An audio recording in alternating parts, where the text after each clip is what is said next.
Sur Caradisiac, en ce moment, on parle beaucoup de ces fameux constructeurs automobiles chinois qui envahissent enfin le marché européen.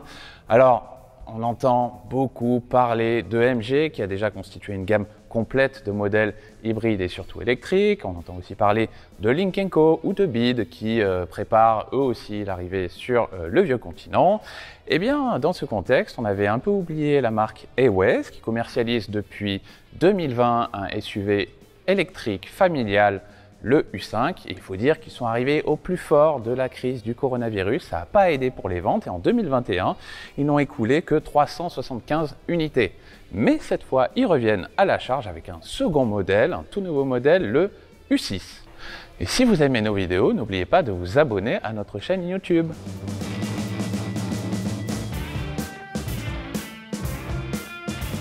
Le U5, c'était un SUV aux proportions très classiques, au design franchement fade. Le U6, ça n'a absolument plus rien à voir à ça. Alors ça répond clairement à la mode des SUV dessinés façon coupée, hein. On dit toujours c'est un abus de langage clairement.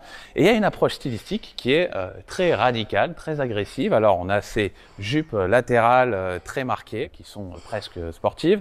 Et surtout, on a des déflecteurs dans la carrosserie comme ça en fausse fibre de carbone.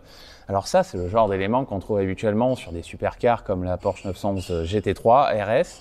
Donc ils nous disent que ça a une véritable utilité sur le plan aérodynamique, mais sincèrement, c'est surtout pour la gueule. Bref, sur le plan esthétique, ce U6, il en fait clairement des tonnes.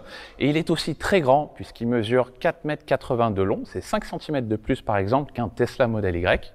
Et en définitive, plutôt que l'univers des SUV coupés, eh bien pour nous, c'est carrément une berline surélevée et il ressemble franchement à la Polestar 2, la berline électrique sportive de la marque de Volvo.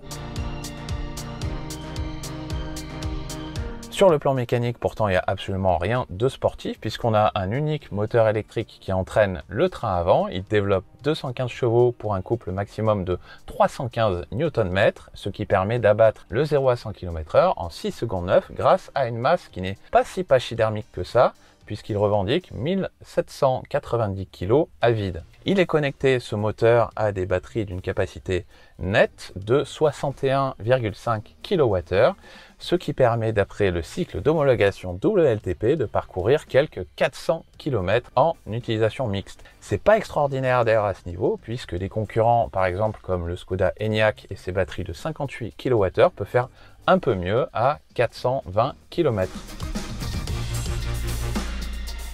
Et quand on rentre à l'intérieur de cette U6, et bien ici, là, il y a une bonne et une mauvaise nouvelle. Je vais commencer par la mauvaise. C'est que là, ici, sur cet exemplaire de pré-série, on a une teinte extérieure qui est jaune et on a à l'intérieur du bleu, du rouge, du beige.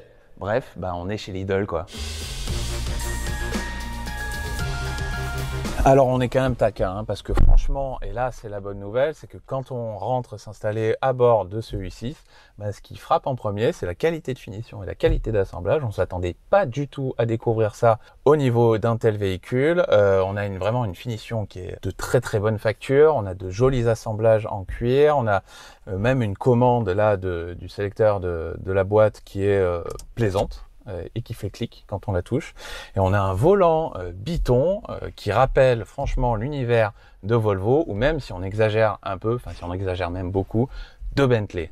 Impossible de manquer le grand écran tactile de 14,6 pouces de la console centrale qui ressemble beaucoup à celui de la Tesla Model 3 ou du Model Y. Ici on a une réactivité qui n'est pas parfaite. Et on n'a pas non plus de navigation embarquée ni de planificateur de trajet, mais on a une compatibilité de série Apple CarPlay, Android Auto sans fil, et on a une application dédiée qui permettra de planifier ces trajets. Côté aide à la conduite, on a ici du niveau 2 et la voiture est même déjà prête pour le niveau 3 qui permettra de rouler de manière 100% autonome sur les autoroutes dans les bouchons, mais pour l'instant, c'est pas encore légal, donc on n'a pas le droit d'utiliser la technologie à l'heure actuelle. On l'a dit, cet U6 il est très gros, donc en toute logique à l'arrière on a beaucoup d'espace et on a même une habitabilité royale avec en plus un toit vitré entièrement panoramique de série. La banquette elle est rabattable 2/3, 1/3 mais elle ne forme pas de vrai plancher plat et le coffre lui il mesure 372 litres de volume. Alors c'est suffisant mais pas exceptionnel hein, puisque les concurrents font parfois jusqu'à 100 litres de mieux et pourtant ils sont moins gros. Qu'est-ce qu'il faut penser de ce nouveau A-Ways U6? Bon, pour l'instant, pas grand-chose. Il faudra d'abord, évidemment, en prendre le volant pour voir ce qu'il vaut sur la route. En termes de tarifs, qu'est-ce que ça va donner? Alors, chez A-Ways, il nous précise d'ores et déjà qu'il sera un petit peu plus cher que le U5, ce qui est normal, hein, le positionnement est un peu supérieur.